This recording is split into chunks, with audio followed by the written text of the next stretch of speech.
বিকালবেলা ভাবলাম গোপুসোনাকে একটু পড়তে বসাবো। আর এই দেখো এইখানে দেখে ওরা দুইজন মিলে খেলা করেই যাচ্ছে। দুজনে কি সুন্দর খেলা করছে দেখো। আর যেই আমি বললাম যে চলো একটু আমাকে অ আ ক খ বলে শোনাও তো, অমনি দেখো কিরকম ভাবে পালিয়ে যাচ্ছিল। আমিও হাতটা খপাত করে চেপে ধরলাম। তারপর বললাম, গোপু তুমি যদি আজকে আমাকে অ আ বলে শোনাও সুন্দর করে, তাহলে আমি তোমাকে মিষ্টি বানিয়ে খাওয়াবো।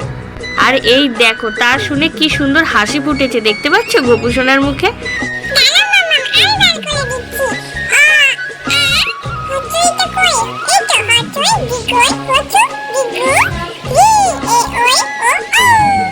গোপু সোনা যেহেতু সুন্দর করে অবা বলে শোনালো, তাই জন্য এই যে মিষ্টির একটা কেক বানিয়ে দিলাম। এবার এটাকে ছোট ছোট করে পিস করে নিলে কালাকাঁদ রেডি হয়ে যাবে। যে আমাদের কালাকাঁদ তৈরি হয়ে গেছে। ভিডিওটা কেমন লাগলো অবশ্যই জানিও। রাধে রাধে।